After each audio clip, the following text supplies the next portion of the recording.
compassion. You know what compassion is. They've been talking about it and talking about it.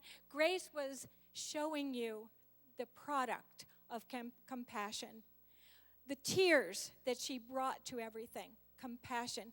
What is our church? God tells us very succinctly what he expects. He says that we are one body with many members. He gives us the fruits of the Spirit, and he tells us to use them.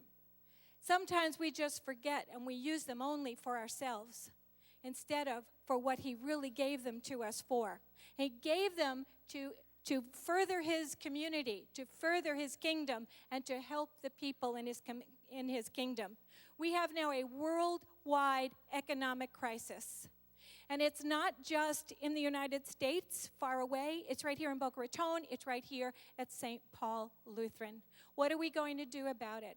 The challenge came to a group of people in January, and a new ministry was formed here at St. Paul called Helping God's People.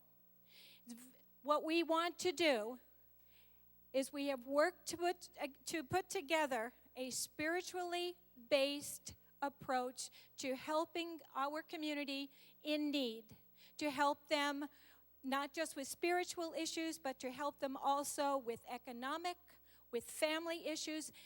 People are hurting, not just because they've lost the job, but because maybe they have lost their retirement benefits, because they have gone upside down on their mortgage and they can't pay. There are many, many different reasons. We want to create a database of people who can help in this crisis situation. And we all know people. We have family members. We have friends. God's people are hurting. So we have a plan, helping God's people. You've heard that word before, a plan. But now we want to take it to the next step, and we want to work the plan. And in order to work the plan, we need everybody in this church. We have two tasks going on simultaneously. The first task is getting the word out. If you are hurting, if you are in crisis, don't do it alone. We care.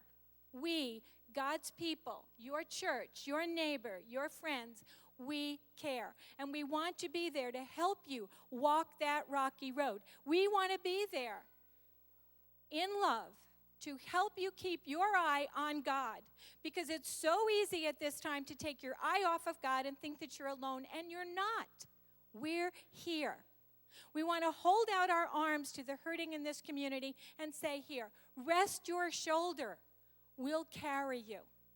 The second task is raising up people to serve. As our pastors have said, worship, learn, serve. God gave you all those talents. And I believe that with this crisis, he is now saying, I need you. Come forward. When people come to pastor and say, I don't know what to do. I'm losing my house. I'm going into foreclosure. My family cannot feed itself. The pastors of this church need a resource. They need to be able to see the people with all of their talents in this community rising up and saying, I'm here. What can I do? The needs are many. Lawyers, doctors, financial advisors, counselors, you name it. If your child is hurting and you don't have money for a doctor and they're sick, you're going to need a doctor, but you have no money. Doctors would be needed. Last night, a woman came to me and said, I don't have any of those resources. I cook. Can you use me? And there are times when people don't have even the money to supply the food for their children. Yes, if that's what God is saying to you, yes, we need you. So what does helping God's people need? We need you first to listen to your heart. If God is tugging on your heart, please listen. Pray about it. Come to us. Talk to us. See what you can do. Not for us, but for our brothers and sisters in Christ who are hurting. All right? We do have flyers. They're over in the sanctuary narthex. Pastor is receiving phone calls during the week. Naomi in the office.